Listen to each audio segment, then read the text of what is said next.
others to watch. So we have, I think, an amazing panel opportunity to talk about how retail food prices reveal the ability of the food system to give access to healthy diets. And there's a long tradition of doing this in the United States, and a very recent tradition of doing this globally. So we're very lucky to have Andy Carlson speak to the methods, the data used in the US, and then I'll speak to the data and methods we're using globally. And then we have these 5 panelists to talk about quite remarkable, I think, research agendas ahead in their various areas.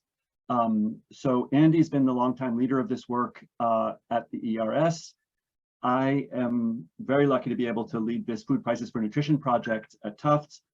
George Davis has done amazing work on labor time for meal preparation.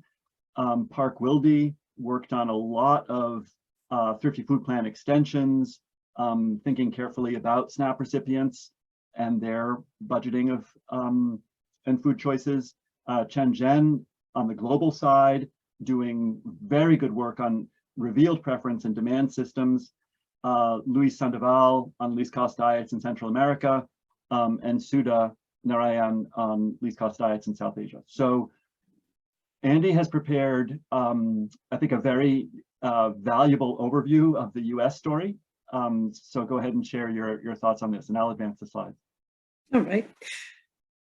So what I should, thank you very much, Will, for the introduction. I should share that I also was the lead for the Center for Nutrition Center at, For 10 years, I served as the lead of the USDA Food Plan Project while at the Center for Nutrition Policy and Promotion. When I came to ERS, then I was a kind of somebody who could explore it through research topics, but I am not the official person. So next slide makes this very important. The findings and conclusions of this presentation are mine and are not those of the authors, and you should definitely not think this is USDA policy or anything like that, because I am no longer making the final decisions, although I proofread and advise, but I am no longer making final decisions on the food plans. So the USDA food policy is a little bit different than kind of a basic optimization, and it stems from a couple of places. The first are the strategic goals that are renewed every 5 years. And the current one, our current strategic goal is to make safe, nutritious food available to all Americans. And specifically, we want to increase food security through assistance and access to nutritious, affordable food. And then in March of this year, right before the strategic goals came out, the Secretary of Agriculture presented the actions on nutrition security, and we call it the blueprint for nutrition security. And the difference between food security and nutrition security is that in nutrition security, everyone receives and consumes calories that contribute to overall health. So it is an adequate number of calories to maintain a healthy lifestyle, and it is also the appropriate nutrients. Next slide. The largest nutrition assistance program in the US is the Supplemental Nutrition Program, called otherwise referred to as SNAP. It replaced food stamps in the late 1990s, I believe. No, this was in the 2000s. And SNAP provides nutrition benefits to supplement the food budgets of needy families so that they can purchase healthy food and move towards self-sufficiency. Now, it's very important that we say they can purchase healthy foods. They can purchase non-healthy foods. It is a supplement, and we hope that they purchase foods, but just like everybody else, they have the autonomy to decide what it is that they want to purchase. It is the largest nutrition assistance program in the US, and the way we derive the benefit calculations is we use the cost of the market baskets of the Thrifty Food Plan, which is what I used to do, and I now support. For the last several decades, the Thrifty Food Plan and all of the other USDA food plans were developed using an optimization model. And this is often grouped with other low-cost models or low-cost diet models, but I'm going to talk a little bit about why some minor differences. Next slide. So the biggest difference come in how we set up our goals. And the Thrifty Food Plan and the other USDA food plans have some unique goals. The first is that it has to reflect what Americans buy and eat. So the most important thing here that gets reflected in the model is it absolutely has to be practical. You can't just sort of run the model once and be done and call it a day. You actually have to go in, look at it. Nutritionists have to review the results, make sure that you can actually get meals out of this. And therefore, instead of using a minimal cost optimization function, we minimize distance from the current consumption. And we've gone back and forth over the years about how we measure that minimal distance, but it's generally always we minimize distance from current consumption. It also has to align with dietary guidance, obviously. We use the dietary guidelines for Americans. This provides the nutrition constraints. And as I said at the beginning, this represents a limited and efficient, cost-effective budget, but it is not a minimal cost. We do not minimize cost to get this. In some of the early research on these types of diets, if you minimize cost, before we knew a lot about nutrients and things, you ended up with basically flour and water to get enough categories. And that's the problem with when you minimize cost, is you don't get something that people can eat. Next slide.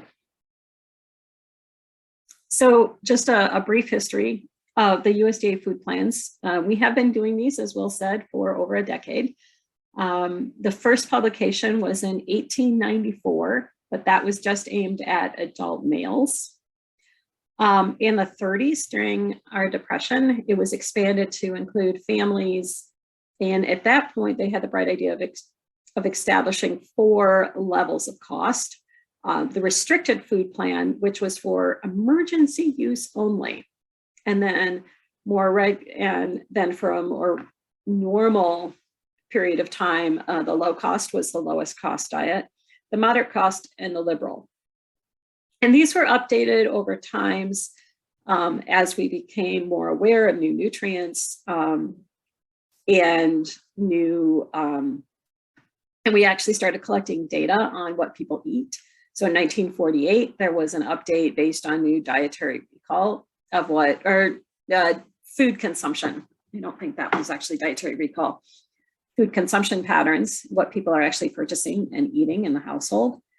And then in 1957, the RDAs were revised. They were firmly established much earlier.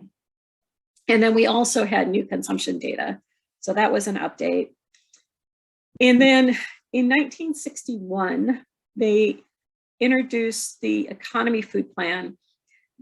The emergency use kind of went back and forth, and it was finally dropped. It was kind of combined with the low cost to be kind of a minimal food budget. But then in 1961, they reintroduced the economy food plan. And again, it was the idea that it was going to be for emergency use only. But then in 1975, the Thrifty Food Plan replaced the economy food plan.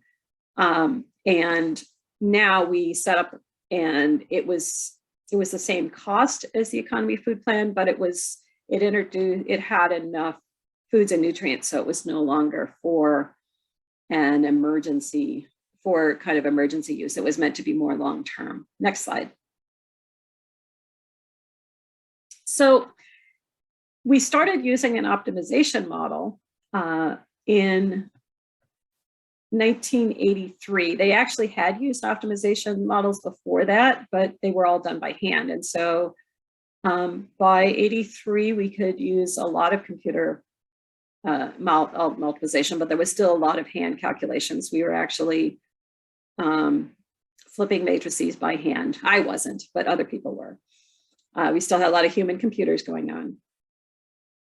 And then in 1999, we really had the computer capacity to do this fully retail, and the ERS at that time did a review and suggested some improvements to to the model. One is that the utility is that economic theory assumes that more is better. And so we adjusted the optimization function to attempt to get that into the objective function of the model. And the 1999 then was first published.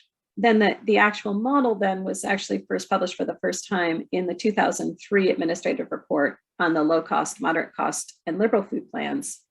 So you could actually see what we did. And that second report, that 2003 report, is the first one that I worked on. And my idea was that I wanted researchers to be able to play with this model and see what could be done with it. And many people on this call, especially Park, really took advantage of that. And I was thrilled to see what came out of that. In 2006, when we updated the food plan again, after that, we played with the model a little bit. And well, first off, there were a couple of improvements before that. In the first place, in 2006, when we developed the prices, we assumed that there would be use of convenience foods, and so that no food would take more than 30 minutes to prepare. And that was based on best judgment, professional judgment. And then afterwards, we kind of said, you know, maybe this objective function is not actually doing that, making that utility function. But again, is not making that utility assumption very well. And it was not completely convex. So you had local maximums, but that turned out not to actually matter that much because it's so constraint driven. But again, we continue to provide more information to researchers. Next slide. And then there was a long gap in our revisions. And in 2021, as hopefully most of you know, we had a new revision. This was the first of the 5-year revisions mandated by the 2018 Farm Act. And as part of that, they set up a process to review the literature on low-income households. In this particular one, there wasn't a whole lot of time, so it was not a very thorough one, but there is just as they do for the dietary guidelines, there is a move to actually review literature, and that's done on research on low-income households. The constraint set was very similar to the 2007 one, but by 2021, a cost-neutral solution was not feasible, so they had to keep increasing the price till it did solve. The solution set also includes a much more diverse set of foods to bring in more ethnically appropriate foods. They essentially were included in the past, but now they're much more explicitly available, especially in what's published. And in the process of updating the food plan, and this is where my research has really led in, we developed a lot more research tools for food scanner data and Hanes so that people can conduct a lot more research on that. Next slide, please.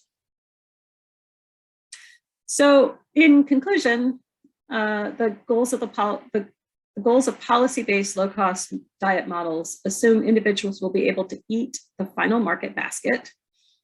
2, the use of low-cost food budgets for policy developed over time as needs and research changed. And finally, the 2021 reevaluation of the Thrifty Food Plan introduced a method to incorporate research developed since the 2007 TFP and new research in the future. And if you go to the TFP report on the FNS website, you can see a list of the research topics that they specifically outlined. Food loss is one that really stands out because that's one assumption they didn't change. And I think that is my last slide. Yeah, and then one more slide showing where we can find ERS stuff. So thank you.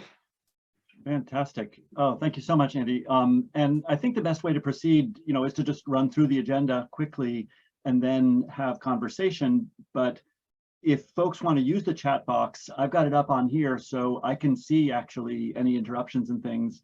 I was going to start typing things, in Andy's presentation, but thought better wait to say this, like feel free to type while I'm talking. and then while the panelists are speaking, and then we should have lots of engagement together after that. So we switch gears to talk about this worldwide work, which is called Food Prices for Nutrition, and is conducted jointly with the World Bank, with the FAO in particular, among UN agencies, but also the World Food Program, and to a lesser extent, UNICEF and others, and then a variety of national governments that we'll talk about. So this is all funded by the Bill and Melinda Gates Foundation and by UK Foreign Aid. And our goal is to try to scale up the use of these diet cost metrics, similar to, in spirit, in some ways, similar to what Andy just talked about, match to incomes for affordability, and think about safety nets around the world that could be somewhat like SNAP in terms of the degree of adequacy. So, safety nets are described in terms of their reach or their coverage, and the amount of aid to each person or their adequacy. And SNAP is a model, in my view, of an adequate safety net in that it's designed explicitly around this in the remarkable way that Andy just described. So the global use of this, the institutional mechanism, is driven by the UN agency's SOFI report, the State of Food Security and Nutrition in the World. That's what guides food and agriculture policies in national governments through their UN representatives. And then we also are engaged in dialogue with lots of civil society groups around the world. This is the documents from the UN Food Systems Summit, the chair's summary and statement of action, and then these communities designed to pursue the summit goals after the summit, which happened in September 21. And you can see that our numbers are the headline numbers here, the highlighted 3 billion people who cannot afford, and that comes from the insights that come from these data. So over the summer, we launched, using SOFI 2022 methods, an updated method I'll tell you about, a World Bank data hub. So of the World Bank's roughly 80 databases on how the world works, this is one of them. It's called the Food Prices for Nutrition Data Bank, and it has a set of variables you can see at this link. So, what is the goal here? It's to help guide policies and programs by measuring something they can attain, where for literally centuries, we've thought of caloric adequacy to avoid hunger and weight loss, wasting, and ultimately extreme deprivation and mortality and famines. But then everything else is kind of a mash of food preferences, convenience, other goals, measuring food security, did you go to bed hungry, those sorts of questions, diet diversity metrics in the international context, and then lots of other concerns. So what we do is we use least cost diets as a new kind of food price index. So least cost diets to meet health requirements is a cost index for food as an input to health. We're used to consumer price indexes. This is a new kind of food price index where we weight items by their contribution to health. And this is closely related to what Andy just described, but as you'll see, it's very, very different. So what do? First of all, we developed this staircase metaphor to communicate broadly what the idea is, which is that nutrients are just the first step of a ladder up from survival into long-term health, where avoiding deficiency or excess of essential nutrients, the roughly 24 that we know have RDA, upper and lower bounds, but also meet the dietary guidelines that, as Andy implied, are actually much more restrictive than the nutrient adequacy constraints. So what is the goal? Our goal is to distinguish unaffordability from other barriers to healthy eating and guide intervention to universal access. Of course, you can lead a horse to water and give them water, but you can't make people drink. You can't make people eat healthy foods. In fact, actual diets are really driven by lots of other things, as we'll see. So our first publication was in AAEA 2018. That's what introduced the first idea of least cost diets in terms of food groups, compared that to the cost of nutrients, ton of papers, with Jan as the first author of many of them, many other participants, though, in all of these different projects that you see here. And then with the FAO, using national governments' dietary guidelines around the world. So it's not just the US Thrifty Food Plan for the dietary guidelines for Americans, but it's also the dietary guidelines from India, China, and all around the world being used to measure cost of recommended diets, as you see in these kinds of papers. For SOFI 2022, over the past summer, we updated the standard to something that we call the cost of a healthy diet, which meets a healthy diet basket standard, which is 11 items in 6 food groups, a very, very simplified version of My Plate, for example. And of course, we constantly are comparing this to actual food choice in a demand system estimate. So demand system estimation reveals that when people introduce unhealthy items, those unhealthy items displace healthy foods. And I'll talk about that in a minute. So we define healthy diets in terms of national dietary guidelines, not just the US My Plate, but many others.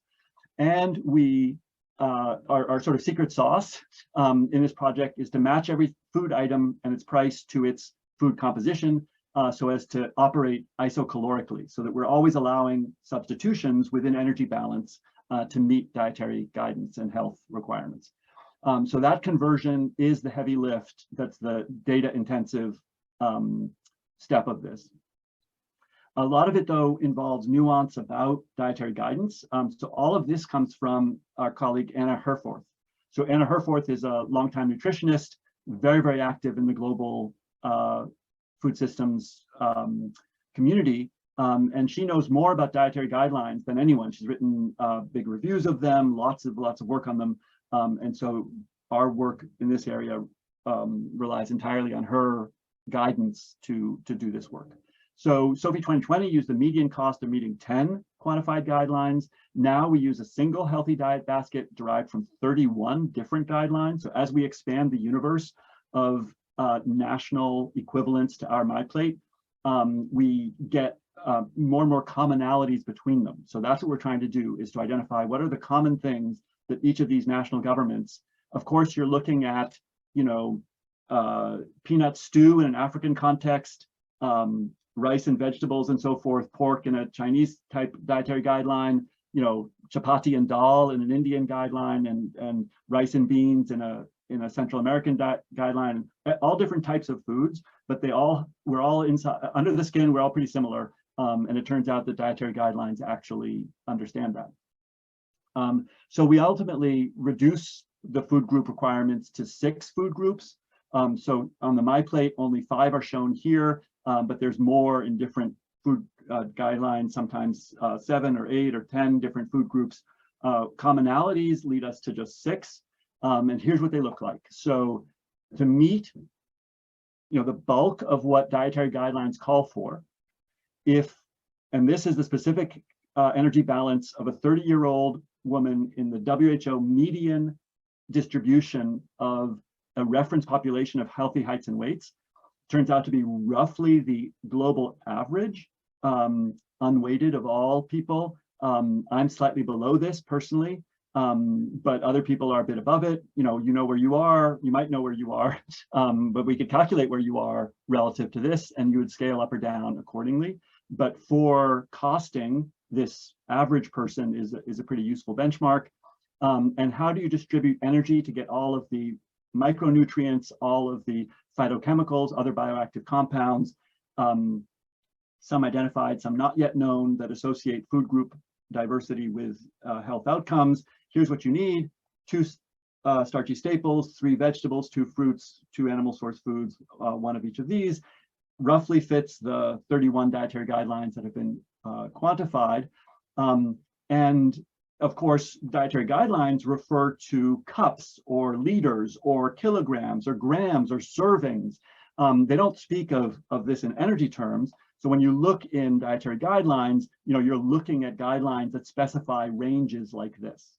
And so, as I mentioned, our secret sauce is to convert everything to isocaloric substitution, so that you can swap out the chapati and dal for the rice and beans, for the pumpkin, for the green leafy vegetables that are locally appropriate at each place, net out all the water weight that makes for crazy different levels of grams or volume of different foods within the vegetables, fruits, and other categories, and always have a healthy diet extracted from all these very, very different food systems around the world.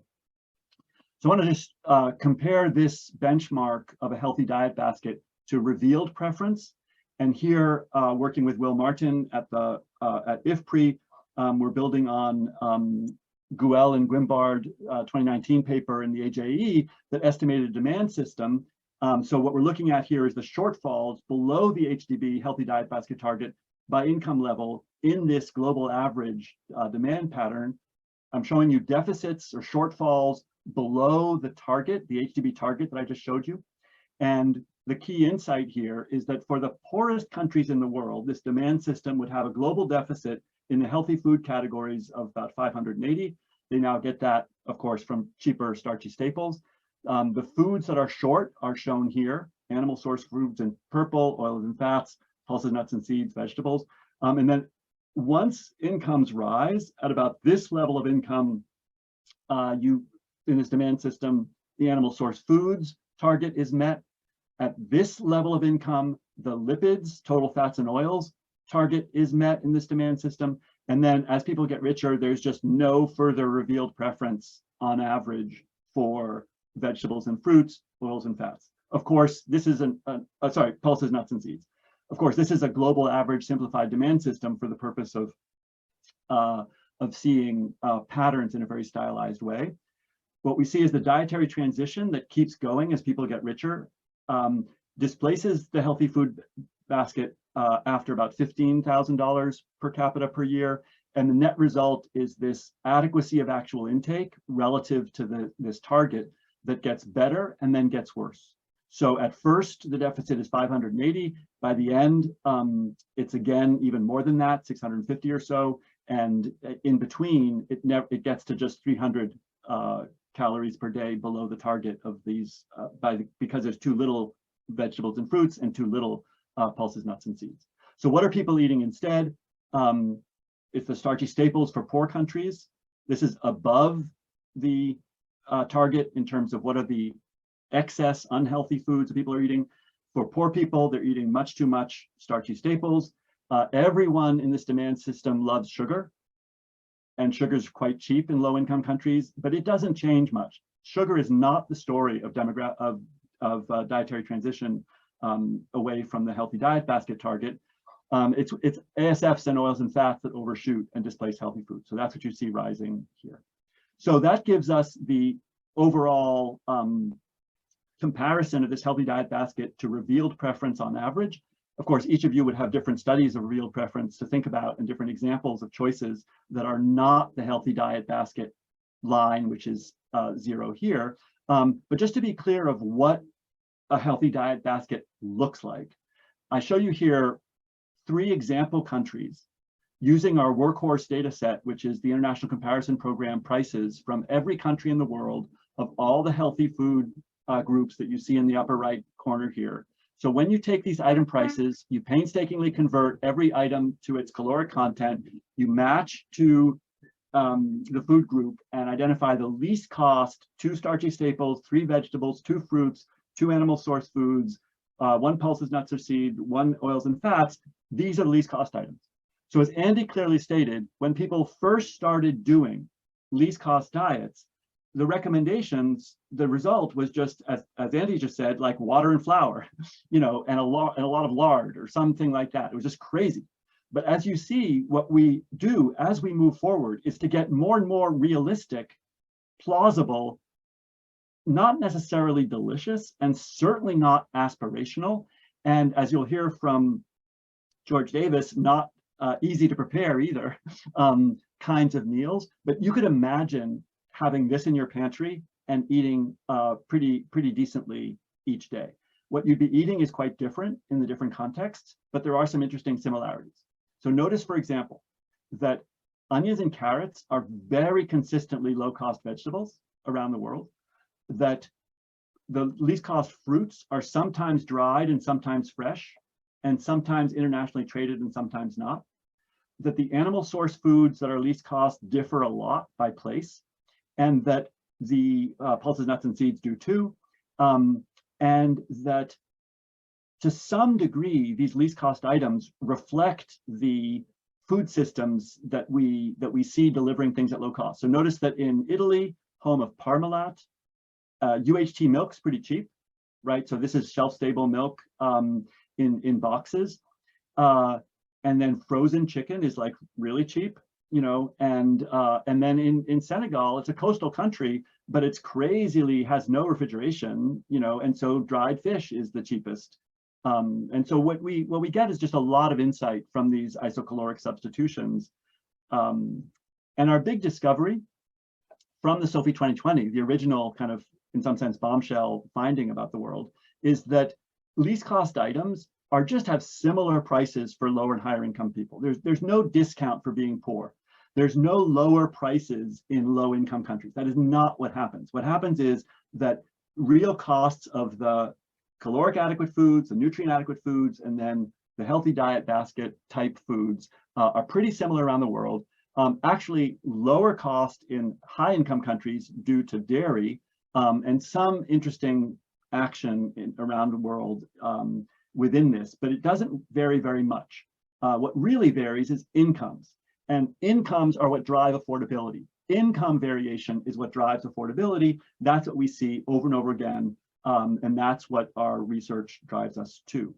But this new way of thinking about lack of access to the requisites of a decent life that gives us this 3 billion headline number really complements well the other kinds of ways of thinking about deprivation in the world.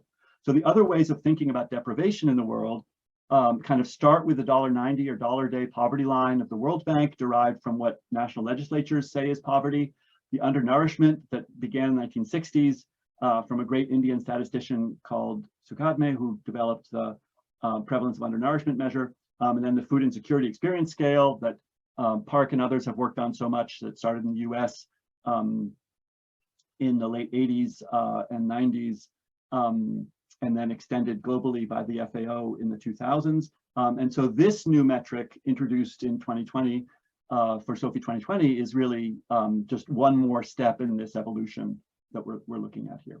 So the new method, updated through 2020, gives us very similar magnitudes, but just a much more wieldy, more useful kind of metric. So lots of people are interested in whether sustainability adds diet to cost. We find no, it doesn't. The green dots are at each level of income, the cost of meeting Eat Lancet criteria. It's just noisier. Meeting the green dots, green stars, just adds noise to the purple dots, which is our core cost of health. The reason, of course, is that least cost healthy diets just already use very few animal foods or any other high resource use foods. That's why they're cheap, because they don't use a lot of land, don't use a lot of water, don't use a lot of feed to make the food.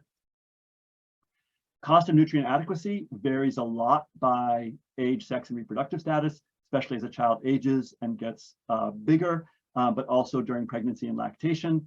What we see is that the cost per calorie in the sense of diet quality is really sensitive to sex and age, and especially reproductive status in terms of pregnancy in purple, or lactation in green. So over here you see kind of diet quality and the cost per calorie, and here you see total cost, that is cost per calorie times number of calories.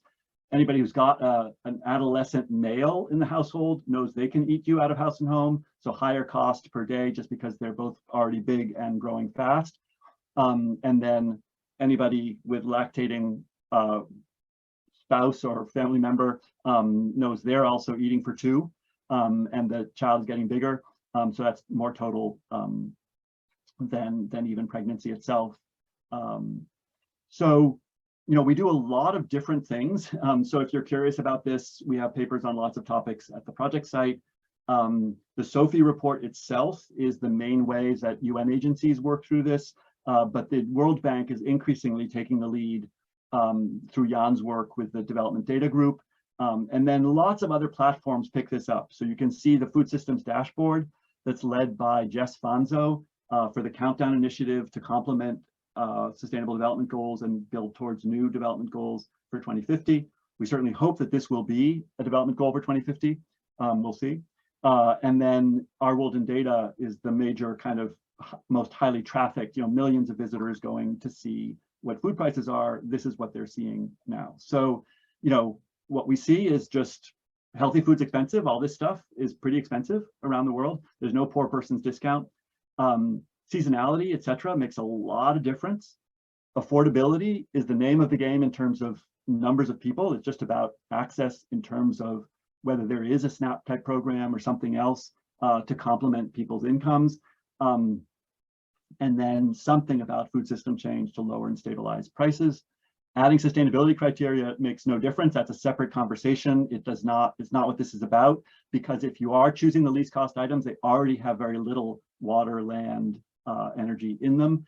The least cost items, as you saw from the examples, they're just very efficiently produced, meaning low natural resource use. But most people walk by this stuff every day.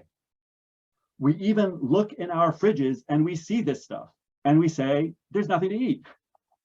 We look in the fridge, there's fruits and vegetables, and we say, there's nothing to eat. So what's that about? Obviously, lots of other things are driving food choice.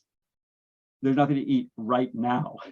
There's nothing to eat immediately because it takes time, fuel, water, equipment, and there's nothing that's really aspirational. There's nothing that I was reminded of when I watch TV or in a billboard or no food marketing advertising these very generic products. There's also deeply rooted preferences, but what we see is the most deeply rooted seems to be for animal source foods, oils, and fats. So it's not like we have a deeply rooted need for a hamburger as such, or even a cheeseburger with extra fat. Just adding cheese to stuff is basically adding fat to stuff. And there's not a deeply rooted need for hamburgers from McDonald's, but there does seem to be a deeply seated, whether it's fried chicken or fried fish or fried whatever, that's like a pretty profound thing that we're just beginning to understand. But these healthy foods are often processed into less healthy form. So, lots of worsening of basic starchy staples by adding salt and sugar to salty snacks or sugary products. Lots of removal and fiber of nutrients, as everyone knows. Lots of harmful additives, including in packaging, polyphenols or whatever, plastics and whatever. So, least cost diets, basically, they provide a new kind of price index for us. And I think there's lots of things to talk about. So thank you very much. This is lots of people's work. And it's been really a pleasure to work with all of them. So I'll stop the sharing and we'll be able to just go around the room for conversation. I see there's no chats, nobody in the chat box yet, but that's okay.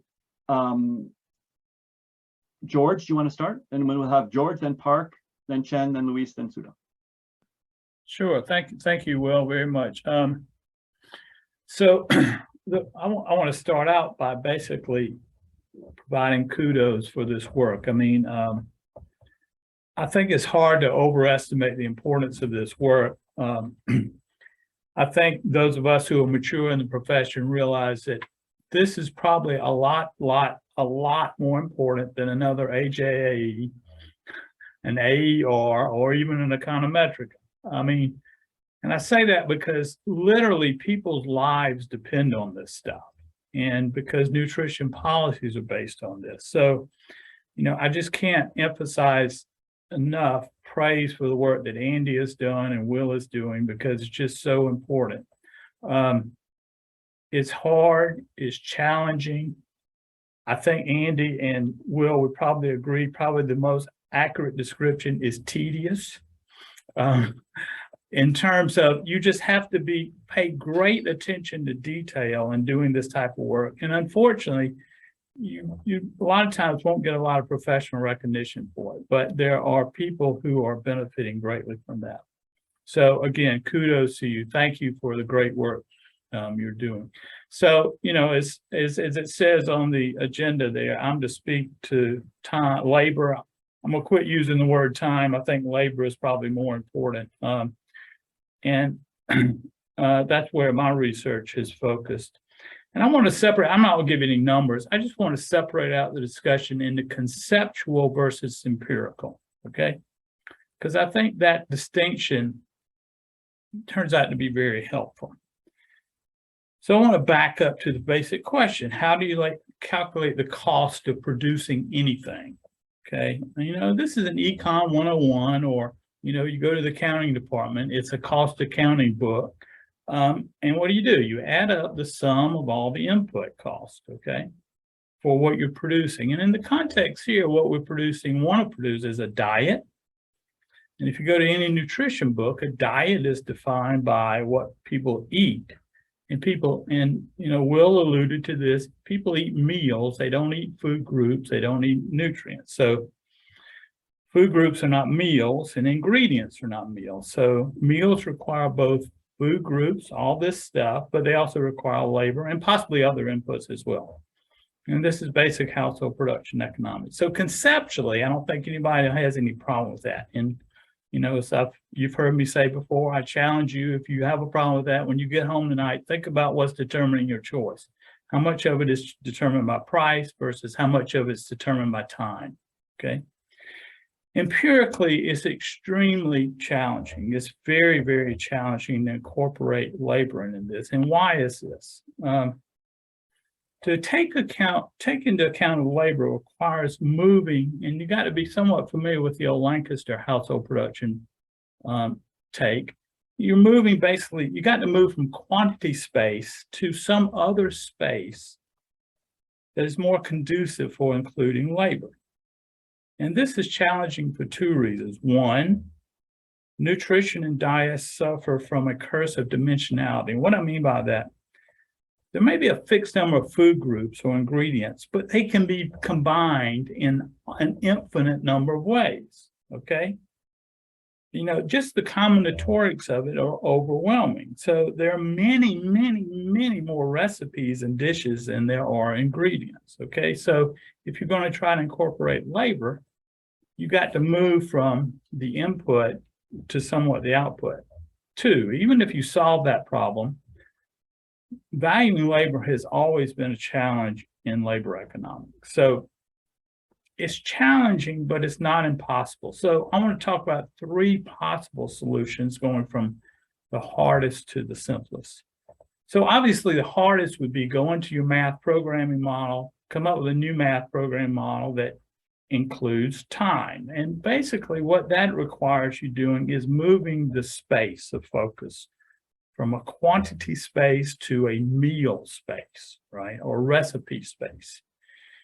And all the nutrition requirements, the money and time, and that's been done. There's been a handful of papers that have done that. There was a couple of papers. There was a paper in the Journal of Consumer Affairs 30 years ago by Zhang, who did this.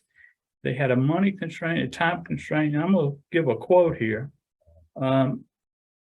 They found the minimum cost is only compatible with a meal preparation time more than 3 times greater than the minimum time level. And the minimum time level is only compatible with a cost more than double its minimum level. This is nothing but the Le Chatelier principle, right? You add constraints and things change, okay? So that's probably the hardest way to go about doing it. A simpler way, which is the way that when you and I have been working on for several years, is, again, you've got to change the space from quantity space to something that's a little bit easier to incorporate labor. So the way we did it is we placed the cost measure on a temporal scale. So and Will has this, Andy has this, cost per day, cost per week, cost per month, and then simply add then to that the labor cost per day, per week, or whatever, right? So that allows you to still use TFE or whatever, and then you just add to that. And that's what we've done in several papers. But there's even a simpler approach. Just add the omitted percentage of labor costs. If you look in the food industry, labor costs accounts for anywhere from 30 to 60% of labor of total cost, right? So one way is just to adjust your lower estimate, right, by this percentage. And that has actually been done. The odd thing about this is FNS in their National School Lunch Program actually takes into account the cost of labor. And they've estimated to be 54% of the National School Lunch Program in terms of coming up with estimates. So it's not a minor amount. The odd thing about that to me is in one program area, they follow these general accepted accounting principles that would sum up, add the cost. but they don't do it in other areas, such as the SNAP. So that's somewhat of a mystery. And then finally, I'll close with this. We've estimated, depending on the method we use, we've estimated basically anywhere from 60% up to 90% that the maximum benefit would need to be increased to take into account labor. Now, as Andy and many people on here know, and this has been proposed, the thrifty food plan is actually the minimum or lowest, right? And they have the liberal, the moderate, et cetera, right? It turns out if you just want to cover labor costs, you don't even have to include labor costs. You just take into account that amount and use one of these others. That was actually proposed in legislation. I can't remember what year it was, but it didn't get out of the House. So long story short, there are some ways to do it. It's challenging, but it doesn't minimize his work that Andy and Will have done, which is extremely important. An analog to this is the Bureau of Labor Statistics. They have what they call satellite accounts that you may be familiar with. And the satellite accounts, basically in terms of estimating gross domestic product does not include household production. These satellite accounts go in and add household production to calculate gross domestic product. So it's challenging where I think conceptually is simple, but it's a lot of what we do is conceptually simple, but empirically challenging. And I'll stop with that. Fantastic. Yeah, thank you. Thank you. So Andy, thanks for starting something in the chat. Park, you want to be next, or Andy, you want to chat? Yeah, I just have a kind of a little quick follow-up to George. So the issue of adding the cost in is an interesting one. But when you're talking about a policy thing where you're talking about federal expenditures, how would you think about justifying that time expenditure when all Americans face that time expenditure? I mean, people could go out to eat, but the higher income people could go out to eat. But it doesn't necessarily add to the diet quality if you go out to eat to save that time. It doesn't. And I think, and Andy, that's a very good point. And I think it's very important, and this gets conflated a lot. I think it's really important we separate out the positive economics from the normative economics, right? The positive economics here is just trying to get an accurate estimate of the cost of the diet. And that's all this is about. I have nothing to say about the normative issues. Should somebody be reimbursed for that? I just had an article last year in Journal of Nutrition that kind of looks at this. And, the first issue to me is get the cost estimate right. And then the politicians can do with it what they want to, right? And will they do anything about it? I think, as most people on here know, SNAP is extremely political.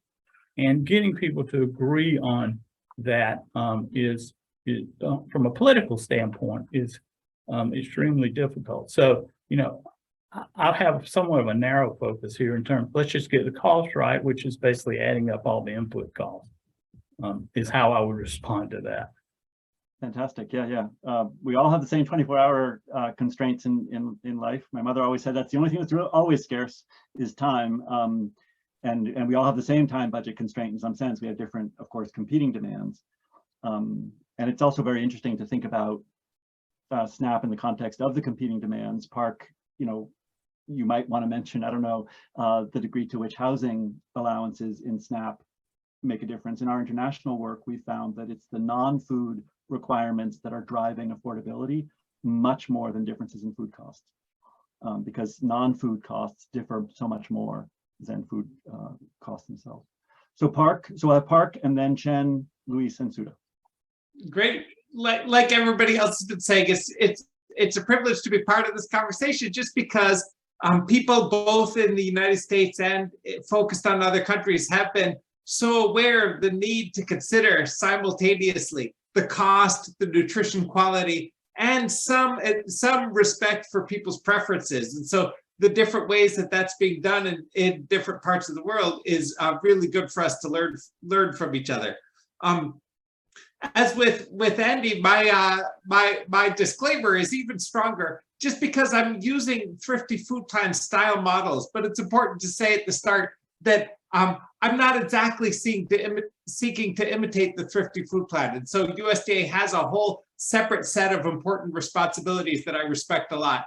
In some ways, my message over the years has been that these models are good for more than SNAP policy, just because it's hard to get, and I know this as somebody who's got a 25-year career as an economist lost in a nutrition school.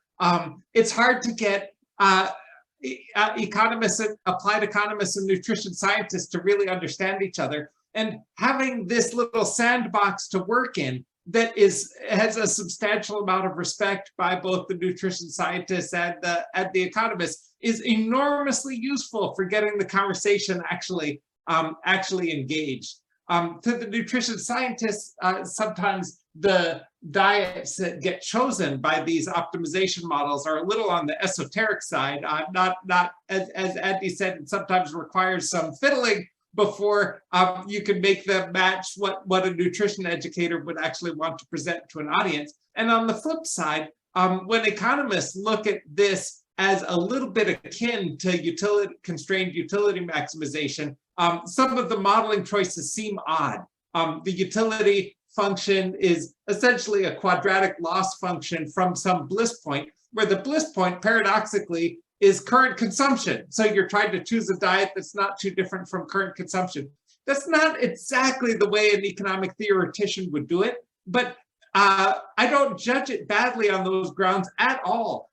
It's already clever enough to have sort of a constrained optimization setup that correctly takes account of the costs of nutrition and people's preferences. And so to me, it's got a lot of advantages.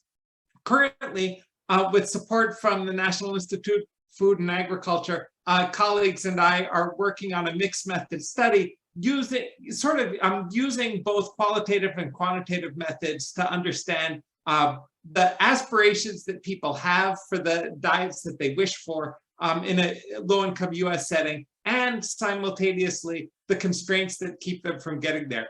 And what sort of tickled us as we prepared this project was that that's the heart of the mathematical optimization models, but it's also something that you could talk to people about in plain language. That if you have a conversation about what do you wish if you had more money? What do you wish your food pattern would be different? In what ways would it be different? Is something people can relate to. And so the qualitative interviews are with food pantry clients in 4 states: in Nevada, North Carolina, we're partnering with Norbert Wilson, in Massachusetts, and in Maine. And then for the quantitative part, in cooperation with Lin Fan and a graduate student, Yuan Zhao, at Penn State University, we're estimating models that have a structural similarity to the Thrifty Food Plan, and use the similar data, NHANES data linked with purchase to plate data for the prices. And some of the findings include that the solution diets tend, as Andy also noted, tend to be constraint driven rather than driven by the objective function. So in a paper that UN is revising currently, if you change what people aspire to, the model solution doesn't change all that much because the constraint set is currently fairly small. And it gets us brainstorming about ways to relax some of the constraints. Relaxing the constraints could mean giving people more resources. And it was such an important public policy decision that USDA made in August 2021 to substantially increase the permanent maximum SNAP benefit is one way to relax the constraints. But there's others. If you think implicitly about what's going on in SNAP Ed, in nutrition education, in a way, this is advice to people about how to relax some of the constraints. What options in the grocery store have lower sodium and are still tasty to you? Where are the bargains? that's a way of relaxing the cost per unit of some of these products. And so if there's a certain setting in which the constraint set could be bigger and preferences would matter more, and that's what we'd like to explore next as this project proceeds. Chen. Okay, so before I get to Will and Andy's work, I just want to say a few words about George. George is being very modest when he said he worked on labor. He actually contributed a lot. He worked on Christmas tree demand system aggregation. So what I'm saying is that George's contribution to demand system has been invaluable. So I'm the one-trick pony. I can only do demand system estimation. So I'm trying to marry what Will and Andy does with what I do. So you guys emphasize a lot that the price indices that you are doing are really not reviewed preferences. It's basically, it's more like what you could be eating at the lowest cost while meeting all the constraints. So what I've been wondering is that we know most people don't eat what nutritionists think we should eat, but can we find in a reviewed preference data set a subset of people that are really following what nutritionists recommend, and then estimate a demand system for this subgroup of people and see how they substitute and complement. And then the reason for doing that is because with a demand system, then you can calculate a reviewed preference price index for the food they consume. And then that price index, because it's based on the parameter from the system, you can simulate what happens when a subset of the food, the price increased or decreased, and you can simulate what happens to the overall cost of the diet. And then because you're estimating them based on the people who are following the nutritionist recommendations, then you'll get some more realistic forecast of changing the cost of eating, and then compare that with the index you guys have. And also I think George mentioned that the work's been, this kind of work's been tedious. The reason it's been tedious is you cannot make mistakes because it's being used by millions of people. I always tell my graduate students that you need to be careful, really, really careful in not making mistakes.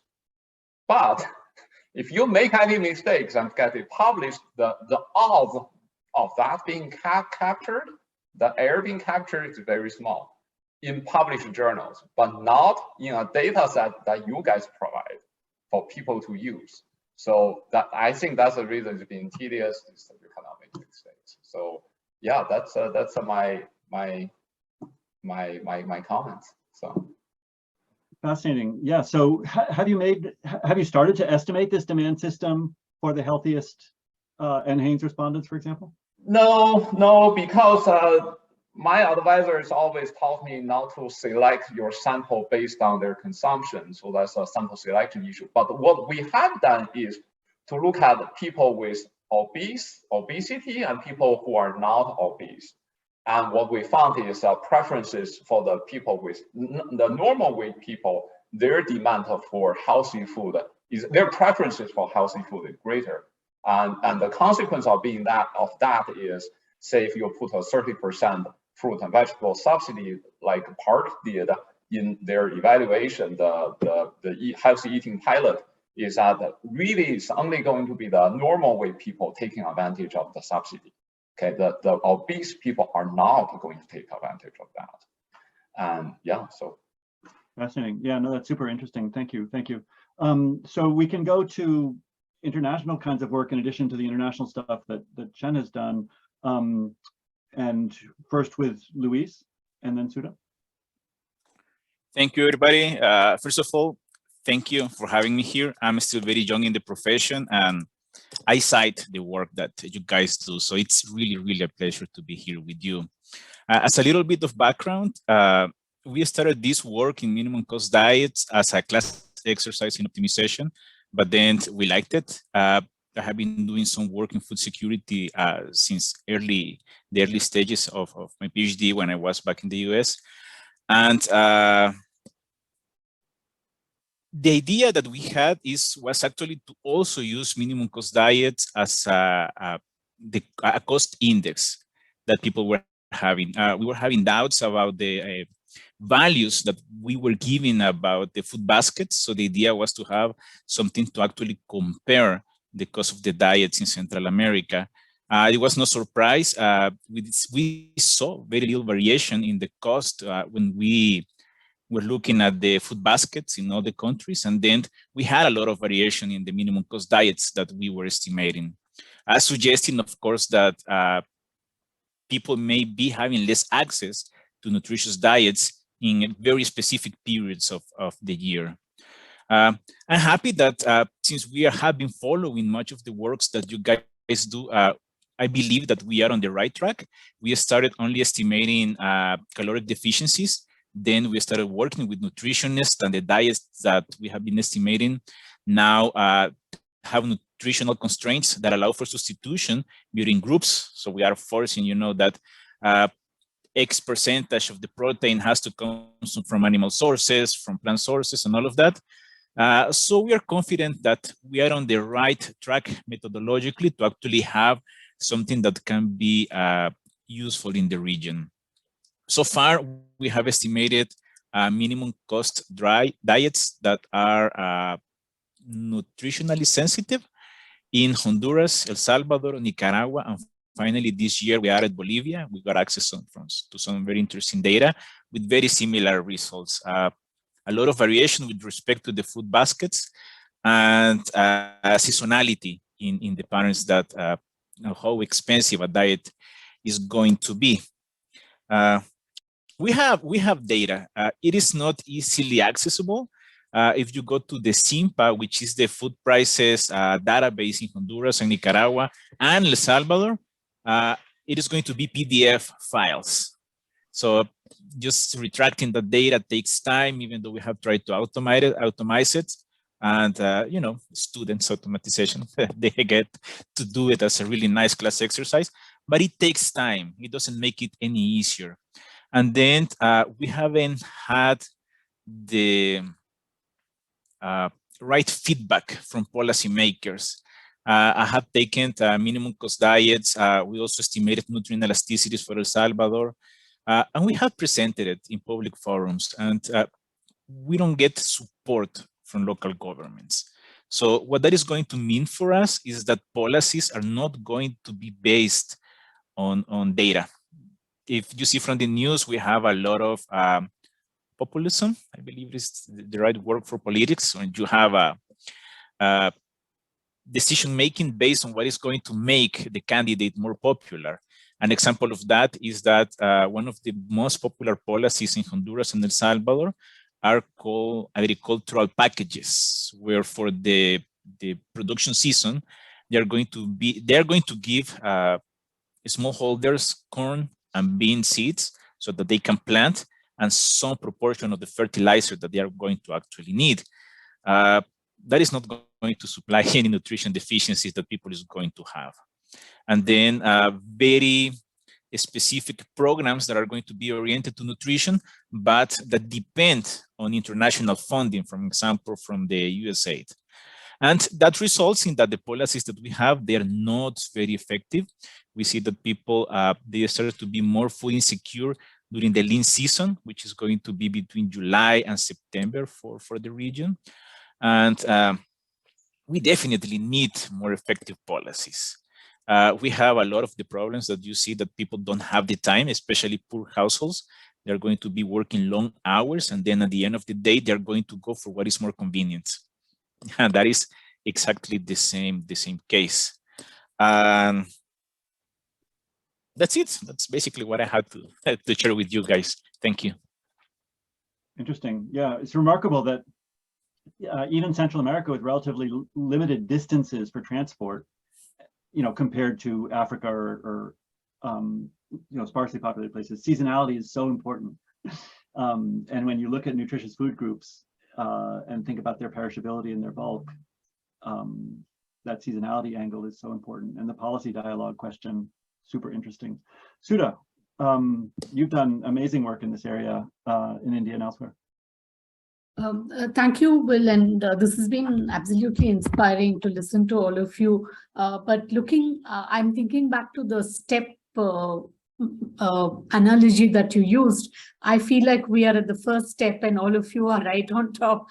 And I want to start by just outlining what we've been trying to do in South Asia, why we've not done better, because we have several constraints. I want to share those with you. And what do we know and where do we want to go? So let me begin by saying that I was spared of all the tedious work because of my fantastic colleagues. Kalyani, Derek, Hedy, Anna have all been working on the cost of recommended diets in India before I came on board. And I came in at a time when, because of COVID, there was a huge disruption in supply chains in India, and the food prices were increasing quite rapidly. And so as just an individual researcher was interested, I harvested all of any available food price data in India and began to track those prices. And it turned out that Kalyani and Derek had been using another data set, and we felt that this collection of multiple data sets could actually provide us a richer scope and a more frequent assessment of what's going on. So it's in real time, and that's how we started this work, and we hope this is the beginning of something more substantive. So let me start by saying that the challenges are considerable. As I said, and what Louis was saying is true of not just of India, but certainly of other countries in South Asia. Sri Lanka has PDF files, Nepal has a few PDF files, and the others not at all. So we are actually in a very data constrained environment. I'll focus on India because that's where we have a very systematic approach to collecting data. And the data we have that actually represents all the food groups is collected by 4 different departments for 4 different frequencies, ranging from daily to monthly, for very different locations. And some of them focus only on urban, very few on rural retail prices. And they also capture different points in the value chain. So even though our interest is in rural retail, retail prices, rural retail prices are virtually impossible to get. And what we can get in the rural markets is actually what farmers sell their produce at. So we have these lots of data gaps, lots of assumptions, but we still manage to put these together as a starting point. And I want to say that the challenges that we have are the rural retail environment is virtually unknown. We don't particularly have a good representation or idea of what tastes and preferences are, because India is such a heterogeneous country where preferences for food, aspirations are very divided across class, caste, income groups, regions, rural versus urban. So when we use the National Household Survey data as a representation of existing patterns, we are not even sure if we are capturing these preferences right. So that's the second challenge. The third is the retail environment. So even within a small area of 10 square kilometers in an urban setting, you have, the retail environment is a very, very complex mosaic of actors, starting from roadside vendors to supermarkets. There's also a lot of self-production and production for home consumption. So the prices actually, unlike others, probably in the US, there's a huge diversity of prices and also of quality dualism. So people select into buying low quality, probably unsafe food at lower prices. And so that kind of sorting is just impossible to get a sense of and incorporate in our computations of costs of affordable diets. And that quality is certainly of a big concern when food safety concerns are also added on. The idea of affordability has also been a bit of a challenge, because if you look at the employment structure in India, we typically use a benchmark of rural daily wages for female and male. But when you look at the spells of employment, it's very casual. They work only a few hours a day, few days a week, often only few months in a year. And so when we take the average daily wage as a benchmark for affordability, we may actually make large errors. So I think these have been the kind of constraints that we are struggling with. Still, I think in terms of the impact, it's been quite significant. Louis, I think we have similar challenges, and I think for policymakers, their concern is inflation, right? And food, where the food price index is going, and not for them, affordability of healthy and nutritious diets is really a higher order concern. And I think what Kalyani, Derek Hedges, and Anna's paper actually managed to do was to bring that vocabulary into the, it's being discussed. People ask us, how did you do it and how do you compute it? So I think it's definitely changed the narrative a little bit. And in fact, even as late as 2020, the Economic Survey of India, which is the annual State of the Indian Economy report, talked about the cost of a plate rather than a cost. They talked about a cost of a meal, but not of a cost of a healthy meal. And I think that's shifted a little bit. So we are in a good place now. In terms of the in general broad findings, almost 3/4 of India's households cannot afford a healthy diet. And it's across income classes and across states.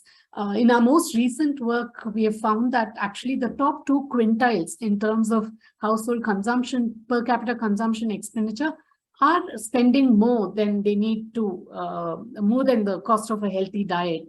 But they are not necessarily consuming healthy diets themselves, which goes to the behavioral change issues, aspirations, and so on. And with this, actually, I think I'll just end with just a few kind of directions that we feel we must take. So in South Asia, clearly, we need to explore ways in which reliable, credible data can be collected. So some effort on better data collection mechanisms. Is it going to be crowdsourcing? Are there other ways in which we can get reliable data? That's one thing. The second is, I think, given that we know that most people are not able to afford it, can we go beyond and do some commodity diagnostics? I think some of the stories Will shared was really interesting, and we see some of those here as well. Commodity value chains are very different. There are very highly industrialized commodities like soybean oil, but then there are some really traditional value chains as well. And so where is the affordability or unaffordability coming from? What governs the price? And are there differences across systems is something what we want to understand. Within that also the macro policy. Sugar, for example, sugar cultivation is highly subsidized. Water, irrigation, power subsidies, fertilizer, all support cereal production. So can we link these to larger macro policies that need a little shift away from just making the cereals cheap and everything else expensive?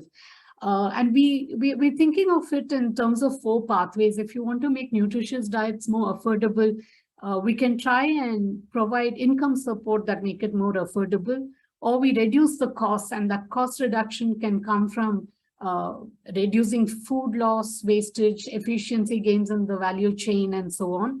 The third is actually, can we then also think of ways in which we are improving the nutrition content given other things? So we are seeing that increasingly in India, there are some studies that show that with degradation in soil quality, actually the same kilo of a product is no longer as nutritious as it was 25 years ago. And so the efforts at developing novel foods and new ways of ensuring that the nutritive content is preserved without a change in the rest of the ceteris paribus. So you want to see whether nutritive content can improve. And the fourth is behavior change, looking at misperceptions of what is healthy, which is really a big issue here, as well as this resistance to diverting to nutritious baskets. So I'll stop there and look forward to more discussions. Thank you. Fantastic. Thank you. Thank you, Sudha. So I'm sure that panelists have lots to say sort of to each other, but we have 15 minutes and I'm really keen to know what, participants generally are doing. I think I'm familiar with the broad kind of work plan of everyone on the call. And I know that you have, really interesting perspectives and lines of work. So I'm just really curious if anybody, joining has some compliments to what the panelists have said.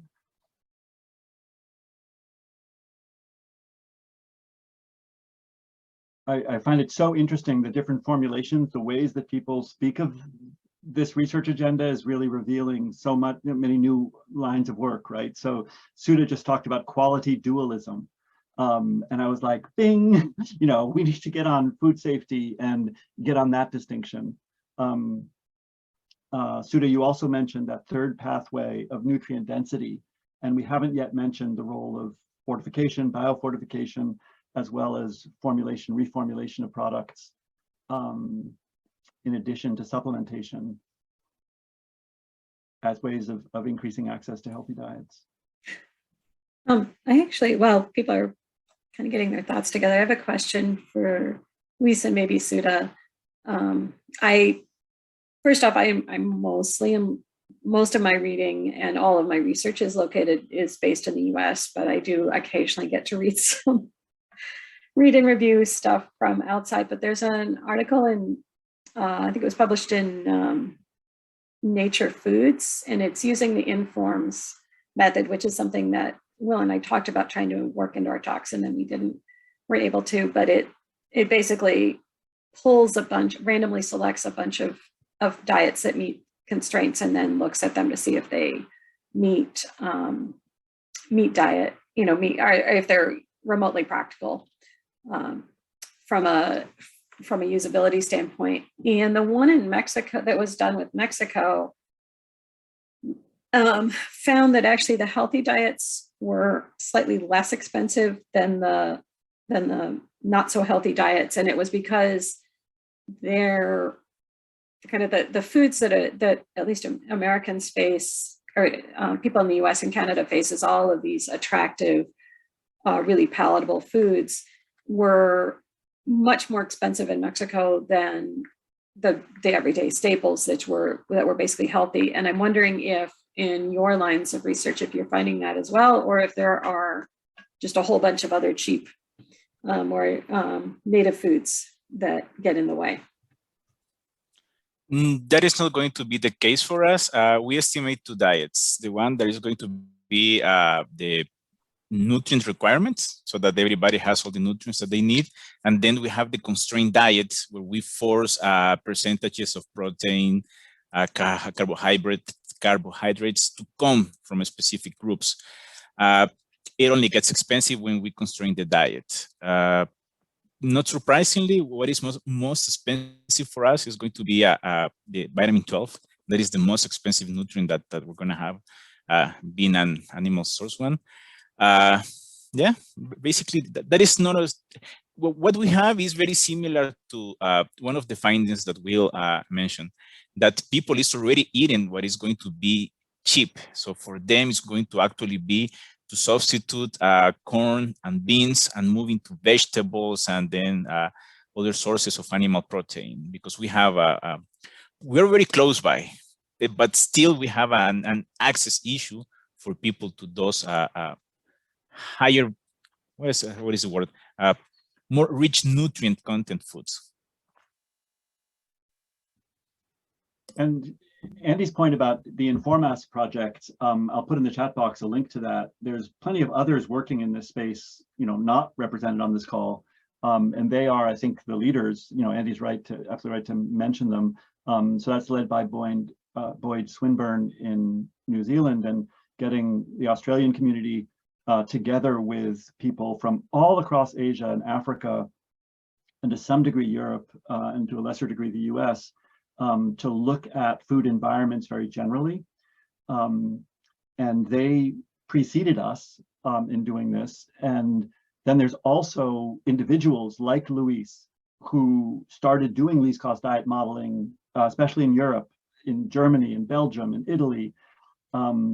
And you see these papers pop up all over the place. And I think one really interesting question is to reflect on the political success of the US one. Andy, how was it possible to build this coalition to increase the SNAP benefit in 2021 in an environment where we are so unwilling to do that sort of thing in other mechanisms? And then to think about, for the global, how to break this logjam of the data, you know, that Sudha talked about, Luis talked about, George talked, you know, so what are the secret sauces that allow both the political success, you know, and also the data analysis achievement of bringing so much of these PDFs and these, you know, crazy data sets that are just locked up behind some barrier into play. So we have, you know, about 10 minutes. Participants, you know, one last call. I want to follow up after Andy. I want to just follow up. I've got a comment on that one, but Andy first. Well, I was just going to say, honestly, I just do what I'm told. I work in the administrative branch and I kind of do what I'm told. So no comment on the political side, but in terms of the data, I mean, I have been so incredibly blessed to be funded by the US government to basically create data. I mean, it's an extreme privilege, and that's how we got through. I mean, when I started my career, I was reading data off of CDs, which is better than PDFs, although we do have PDF files that we've been trying to get in. Just discovered that one of our big food data to go from, you know, basically that food services use is Handbook 101, and it's how you know how much food a food service needs to order in order to serve a certain amount of food. But I just discovered that that's an Excel table, and we just got a hold of it. But up until that point, it's a PDF that's not character readable, and all of that. So it's simply a matter of funding, that the US made an investment in dietary studies and data and have been able to keep up with the times. On the data access, the federal government, of course, makes available the NHANES data as a public use file. That's been longstanding. The purchase to plate is such a nice improvement in how much access we have to price data linked with NHANES food codes, which is just great valuable. And Andy deserves a lot of credit, and other people that she collaborates with. And then the people at USDA have also been generous with their time. On how did that SNAP benefit increase happen? Of course, there was no law passed through the legislature that increased benefits, and it's quite possible that it couldn't have. The last farm bill had instructed, almost with a slightly scolding tone, had instructed USDA to make sure that they got their thrifty food plan updated. And so I think the incoming Biden administration was glad to read that instruction with a little bit of a twinkle in their eye, and said, yes, we'll update the thrifty food plan. And whereas the thrifty food plan had for decades imposed the inflation adjusted previous cost as one of the constraints in the model, this time concluded that that wasn't going to be sufficient, and allowed the model to have a higher cost. The SNAP benefit was already tied to the thrifty food plan. And so what I've been telling my students for years, which is that the actual update matters for public policy less than you might think, is no longer the case. This time in August 2021, it's fair to say that the update of a fairly obscure food plan deep within the USDA bureaucracy ended up having a substantial increase in the resources available to millions of people. I will also say that the thing just didn't solve. And to be perfectly honest, in 2007, it barely solved. We always take that cost constraint and back it down. And of course, it's completely unpublished. But we knew that time it was not going to solve the next time. We had a really good idea that it wasn't going to solve. So it was not surprising that it didn't solve. Yeah, and on all of these issues, so many like additional kinds of things beyond just the benefit level are questions we could begin to answer. So we have like 5 minutes. I'm just very keen to hear if anybody, who's joined the call would want to raise any of the research agendas that they're working on. So, I know Elena Martinez on the call is working on relationship between retail prices and the environmental footprint of food. Jess Wallingford on the call has done a lot on how retail food prices are responding to the COVID lockdowns elsewhere, not the India stuff that Sudha mentioned, but the rest of the world's data on that. Christina Sokorenko is on the call, has been doing a lot on whether people in national government statistical organizations who are computing their CPI, if they could compute these least cost diets alongside the CPI food baskets to get at the difference between the least cost items in their country and the average items. Will Martin is the person who did the estimation with Guel and Guimbard demand system to look at the whole world that I mentioned earlier. So if folks don't have comments, questions, or chime in, which you still can, let me know. But I just wanted to close out maybe, or Will, did you want to say? To close out with just saying. Well, Will's on mute there. Yeah. Do you want to? So I'm sorry. Do you want to go ahead? Will Martin, do you want to go ahead? No. Okay. My mistake. Yeah. So just to say that in the Food Prices for Nutrition project and also Parks project that he mentioned, we have a big ambition to be as collaborative and open and sharing methods and data. So on our project website, you'll see the replication code by which we transform observed data into the analytical data sets and then compute the least cost diets by food group and by nutrient adequacy. And a huge amount of our work has been to streamline the process so that we could be calculating literally hundreds and hundreds and hundreds and hundreds of thousands of model diets to get this full cost index for the production of health and to discern this distinction between foods for health and foods for everything else that people want, where at the low income people are getting not enough for health, at the high income people are spending much more than they need for health, and revealed preference is not health, is not giving or getting us health. And well, thank you, Naila, about Puerto Rico. Super interesting, yeah. And of course, we have Puerto Rico, we have the Jones Act in the news about US regulation preventing Puerto Rico from accessing food. But yeah, just to say that I hope that people find on our website the tools that you need. I can describe kind of what the secret sauce is, how it works. But I feel like there's a kind of infinitude of like incredible research questions to get at with these model diets now that we can automate the process and overcome some of these data constraints and some of the computational constraints. So I really hope that this is, an era of unlocking lots and lots of micro simulations, I guess you could say, where we compute diets for health, and then also diets with respect to environmental issues and so forth, and just do it on a wholesale basis so that we can begin to understand how foods turn into health, as well as we've understood demand systems and how foods turn into revealed preference. So any last words from the panelists? Thanks for organizing this. That's inspiring. Thank you.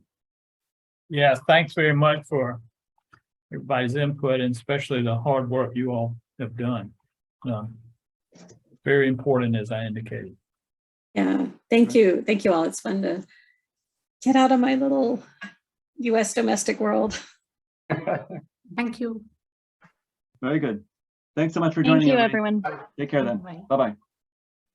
Bye-bye. Thank you.